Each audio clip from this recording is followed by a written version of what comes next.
Pemirsa Tegar TV dimanapun Anda berada, dialog spesial kita bersama Bapak Tony Fisher, Direktur Lembaga Pemerhati Hak Perempuan dan Anak LPHPA Lampung. Kita lanjutkan pada sesi keempat saat ini. Sesi 1, 2, 3 sudah banyak hal yang disampaikan oleh Bapak Tony Fisher terkait pada kepedulian pada hak perempuan dan anak yang ada di Provinsi Lampung, termasuk di kabupaten kota. Di sesi keempat ini, Pak Tony, ini saya tadi tertarik ini soal KLA ini. KLA ini jadi seperti kata Pak Tony tadi, Provinsi Lampung dan kabupaten itu termasuk darurat kekerasan seksual ini, karena ini sesi keempat ini. Jadi gimana ini Pak Tony, menurut Pak Tony? Iya, jadi kalau memang mau benar-benar mewujudkan kabupaten kotanya itu layak anak, setidaknya berkuranglah berbagai macam pelanggaran hak anak dan perempuan di situ, kekerasan seksual, yang bullying segala macam, stunting dan segala macam itu. Ya berarti dibutuhkan keseriusan dari pemerintah daerahnya, baik provinsi, kabupaten, kota. Bagaimana provinsi punya anggaran dan program mendukung kabupaten kota. Kan hampir semua kabupaten kota juga tidak semua juga mampu anggarannya terkait perlindungan perempuan dan anak. Disitulah hadirnya support provinsi gitu. Jadi intinya keseriusan. Keseriusan pemerintah daerah ini akan dievaluasi dan dikoreksi. Salah satu jenis dievaluasi dan koreksi oleh pemerintah pusat adalah perwujudan kabupaten layak anak.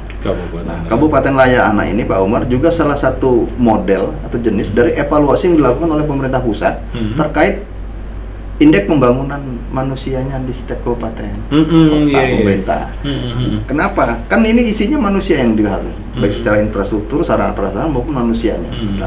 Jadi kalau dalam kabupaten layanan memenuhi hak anak saja dia gagal, otomatis berpengaruh pada indeks pembangunan manusianya IPM. IPM itu kan ada indeks pembangunan perempuan, IPG, ada indeks gendernya, IPG dan IDG-nya. Untuk anak ada namanya IPA, indeks pembangunan anaknya, dan ada PUHA, pemenuhan hak anaknya. Nah, dua jenis model ini, perempuan dan anak ini kan ada penghargaan juga dari pemerintah pusat.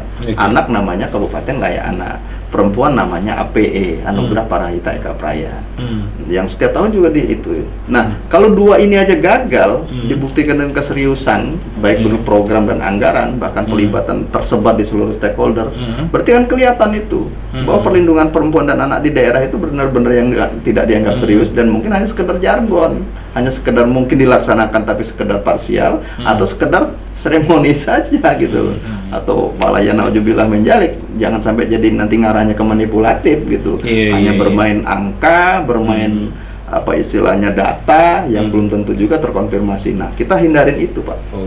Jadi kalau ini terinspirasi dari omongan dari Pak Tony ini, jadi bisa dikatakan bahwa belum ada bupati atau wali kota di Provinsi Lampung itu yang mendapat predikat bupati layak anak gitu. Belum.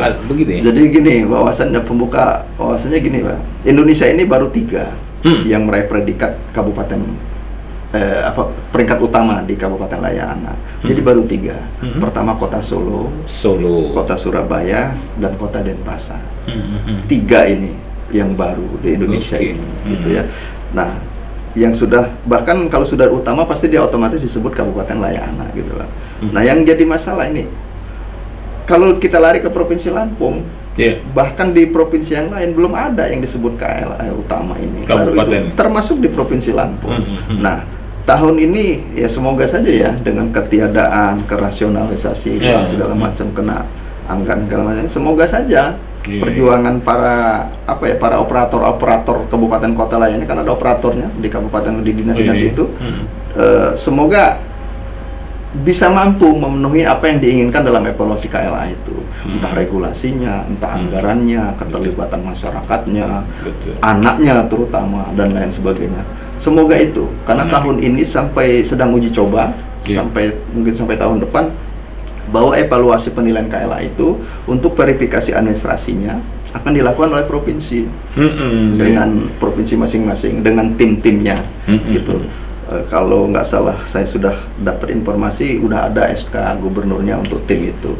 Nah ini, kalau sudah kelihatan situ nanti kelihatan Pak Umar, apakah benar ada seriusnya atau tidaknya. mana kabupaten yang pantas atau tidaknya. Meskipun nanti akan diverifikasi ulang oleh tim pemerintah pusat. Tapi setidaknya kita kasih support dulu buat mereka. Gitu. Iya. Pak Tony, ini menarik diskusi kita, dialog spesial kita terkait soal perhatian pada hak perempuan dan anak. Tapi kita terbatas soal waktu. Ya, sebagai penutup lah, closing statementnya dari Pak Tony Visser untuk pemirsa Tegar TV terkait hak perempuan dan anak. Silakan. Ya, terima kasih Pak Imar. Jadi pemirsa Tegar TV, bahwa terkait perlindungan perempuan dan anak ini tidak hanya tanggung jawab pemerintah. Karena kalau tanggung jawab pemerintah sudah dibuktikan dengan APE dan KLA.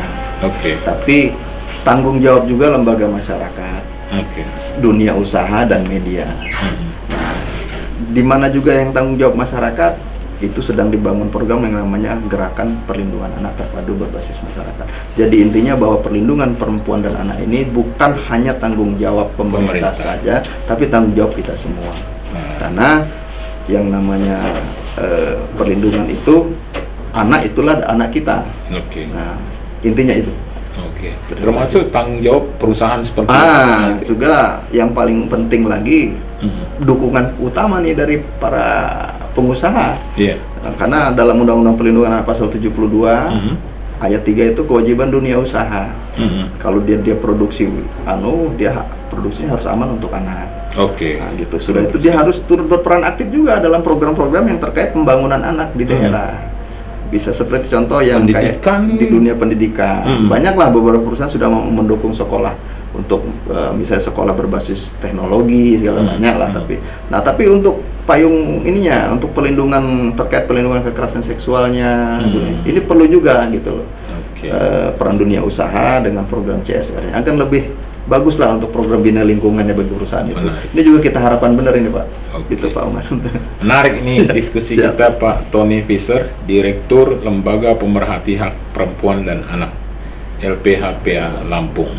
Ya, terima kasih juga sudah datang ke studio Tegar TV untuk diskusi soal hak perempuan. Ya pemirsa, terima kasih atas perhatian pemirsa terhadap dialog spesial kita pada sore hari ini. Saya sebagai pembawa acara mohon pamit dan mohon maaf jika ada salah kata. Saya tutup. Billahi taufiq wal hidayah. Wassalamualaikum warahmatullahi wabarakatuh. Mantap.